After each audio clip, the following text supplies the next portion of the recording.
This call is now being This is recorded. Global Tel Link. You have a prepaid call from an inmate at the Centinela State Prison, Centinela, California. This call and your telephone number will be monitored and recorded. You have a prepaid call. You will not be charged for this call. To accept this call, say or dial 5 now. Thank you for using Global Tel Link.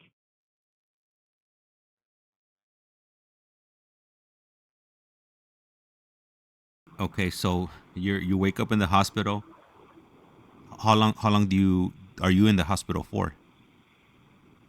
They had me right there in CTC for probably like a week,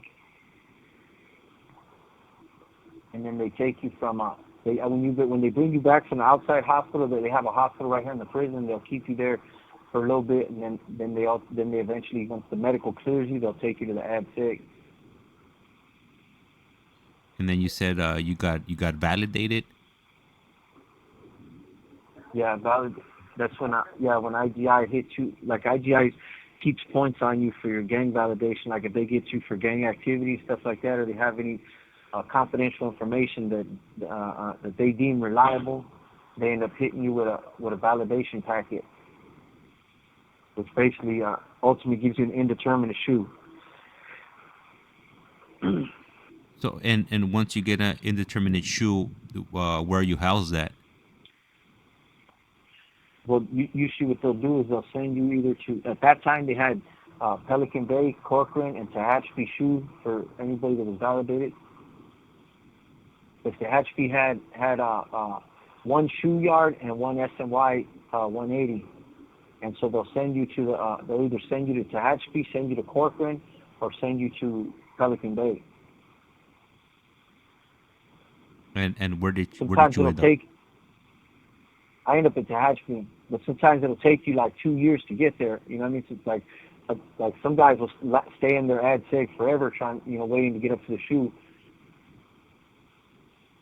So I end up staying right here for about 8 months, and then they shot me up there, and like 3 months after I got there, they ended up sending me out to court, because remember I was waiting to go out to court. That's correct. And when you went back to court, that's when you back to did a retrial and you got resentenced when they ended up changing your sentence and you represented yourself. Yeah. That's when the California Supreme Court ruled in my favor on the Batson and Wheeler, and they ended up sending me back to Riverside County for a new trial. And initially, when I first got back down there, I was initially trying to take a deal. I told the district attorney, like, hey man, give me a first-degree murder and a gun enhancement, and I'll take it, And because I was under the old law, the gun enhancement was only 10 years, and first-degree murder was 25 to life. So I just told her, like, hey, we can save each other, times, and get me up out of here. And she was like, well, if you can get your codefendant to take it, I'll consider it. But other than that, we're going to trial. And my crimey was like, nah, I'm not taking nothing. They're going to have to give me whatever I got coming, And so I ended up staying there. And so the day that she denied my deal, I ended up telling her, because before, when I left the last time, I had told my attorney, if I end up coming back on appeal, I'm going to go pro per. And my attorney brought it up. Well, hey, I thought you said you were going to go pro per if you came back. And like I said, my initial intention going pro per was for no other reason than to basically make a spectacle of the court. And in my mind, it was like a last ditch effort, like of saying, fuck authority, fuck the law. Like if anybody's gonna throw my life away, it's gonna be me. It's not gonna be some attorney. It's not gonna be some judge. In my mind, it was like, well, I'm gonna go in here and do this. And so when I first got back down there in 2008, my attorney was like, hey, I thought you said that or no, it was 2009. My bad. My attorney was like, hey, I thought you were gonna go pro per if you came back, And I was like, yeah, let's do it. Let's have the Feretta motion right now. So I ended up having a Feretta hearing right there in the court, and the judge asked me a few questions to, basically determine whether or not I was suitable to represent myself. And it's a constitutional right, so technically they can't deny you as long as you're not illiterate and as long as you understand that, that you don't have. You're basically forfeiting your right to appeal on ineffective counsel, So I answered all these questions and I moved forward.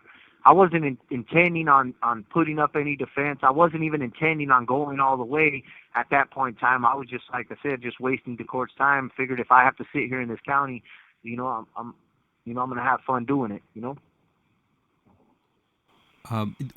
Do you mind answering any questions about the murder that took place? Yeah. So you had No mentioned problem. that one of your ex homies' dad ended up, I guess, cooperating or giving up any information. So Yeah. he ended up, this dude's dad ended up telling on his son, telling on you, and telling on one other person, Yeah. Two other people. two other people, and So, go ahead. did he end up getting off from his original case that I guess he ended up cooperating, I guess, to try to get a break on the drug case. This call and your telephone number will be monitored and recorded. So what's crazy is this dude? He's already in his 40s, right? His son's sitting over there in Corcoran, doing some short time, little I don't know if he had 3 with half in Corcoran, but the dad, he's only looking at 5 years with half. It's a drug case. He's a nonviolent offender, drug case, and he's only looking at 5 years for manufacturing, and he ends up rolling on his son, rolling on me, rolling on my other two co-defendants, the one that actually put this murder together and essentially hired me to commit this murder. And so he rolls on all four of us to get off for on a 5-year case. And the irony in this is he ends up getting busted a few months later and ends up getting 8 with half because he gets busted for the exact same thing again for manufacturing. And so his son ended up turning state's witness, and he ended up doing 20 years and 4 months. He got 20 years, 4 months. He did like 18 on that or something like that. And it's crazy because it's like, man, he put his son. Well, I mean, I can't say that. His son put himself in prison by getting involved in this murder with me. But at the end of the day, it was like, come on, like he's the one that brought his son into this stuff to begin with, and then he turns around and rats on his son. And just to get out of prison for 3-4 months and then get busted and end up getting more time than what he was trying to get to avoid the first time. Yeah, it doesn't make any sense. It doesn't have any rhyme or reason. No, hell no. And in the individual that, or the victim that you were hired to murder, what was the reason behind the murder for hire? So at the time that I agreed to murder this innocent man, it was I was under the impression it was something totally different. I was under the impression that this guy was involved in a bunch of nefarious acts, that he owed a bunch of money for drugs, and he was involved in criminal activity himself. But come to find out after the fact,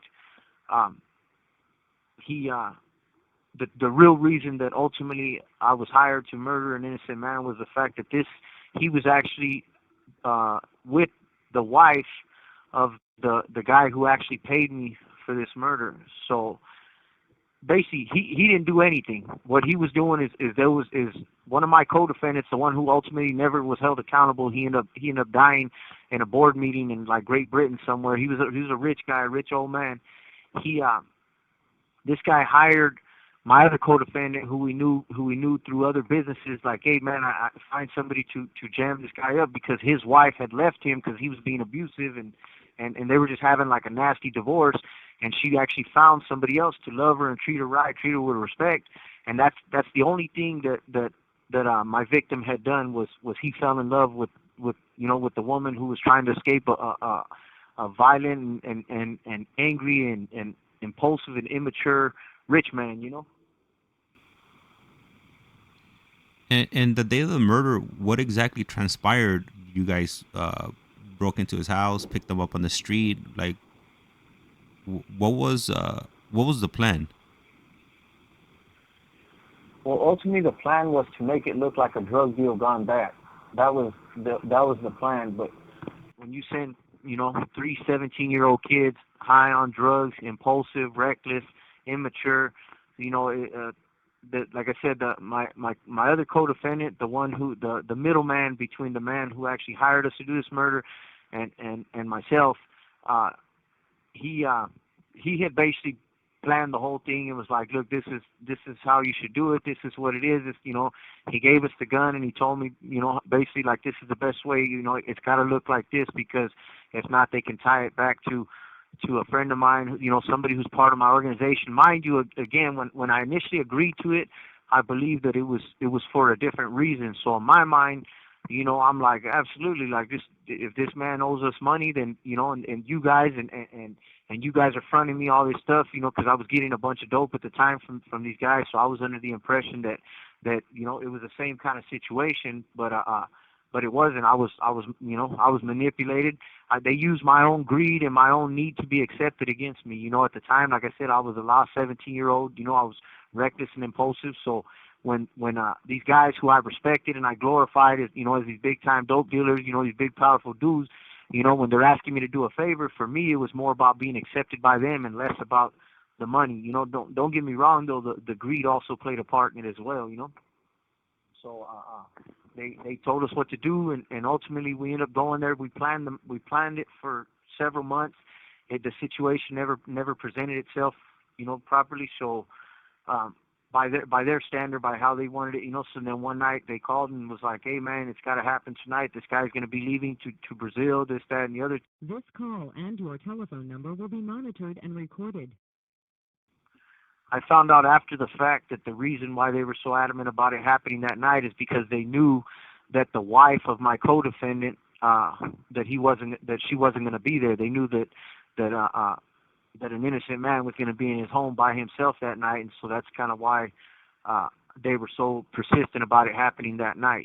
So my co-defendant, the one that's still alive, the one that's out there on the streets now, he called me and he was like, hey man, you got to do it today. It's got to happen tonight. So of course, me and my homeboy, we drove over there. Me and my other co-defendant drove over there, and we ended up we took somebody else. We took another one of the homies with us because the gun they had given me, my co-defendant wanted it, But the thing was, I had to throw it away after the fact. So I told him, look, if you give me another gun, then I'll give you this one. But as it sits right now, this is the one that I'm going to use. So that night of the incident, the night that I committed this murder, he's like, hey, let's go to so and so's house, which was my other co-defendant, and we'll pick up his gun, and I'll work it out with him later. So we went over there, and he's like, nah, I'm going to a party right now. I need the gun. I'm going to a party. There's going to be a bunch of enemies there. It could be there's potential for disaster, so I'm taking the gun with me. And so my co-defendant, the one who testified against us, he told him, well, nah, let's just go real quick, like jump in the truck with us, and we'll drop you off at the party. We got to go somewhere real quick. And unbeknownst to him, we were going over there to commit a murder with his gun, and so he got in the truck and he drove over there with us, and we ended up parking in front of the house. He lived on a 20-acre parcel, like a gated. He had a statue park, and he had a gated, a big, like a Jurassic Park gate in the front, and we parked out in the street. And we told him, hey, wait right here in the truck. And so we got off the truck, and we started taking off, and about 30 seconds later, he comes running up behind us, and he's like, nah, I'm not going to sit right here in the truck. We're out here in the middle of nowhere. If anybody passes by, they're going to see me sitting in the truck. If the sheriff or somebody comes by here, CHP, then I'm going to get cracked. So he ends up walking up to the house with us, and we don't even know exactly where the front door of the house is, so we're walking around the house, and it doesn't look like anybody's there inside the home. So we're like, all right, we'll just go sit there till they get there, and I end up, there's like a golf cart because he lives on a big old property, so there's like a golf cart right there. And being the kids that we were at 17 years old, acting immature, I jump in the golf cart and I start like doing little donuts right there in the grass area in the golf cart. And one of my co-defendants was like, hey, there's somebody in the house. There's somebody in the house because we walked all the way around the house. We didn't even know where the front door was because it's a big old, this guy's rich too, so it's a big old nice house. You have 60 seconds remaining. Walking around the house, and he looks in one of the windows and he sees that there's a hanger moving inside one of the closets, and he's like, hey, somebody's in there, look, the hanger's moving, So I jumped off the golf cart and I looked, and I was like, all right, let's walk around over here where it looked like the front door was, So we end up walking around, and I end up walking in his front door. So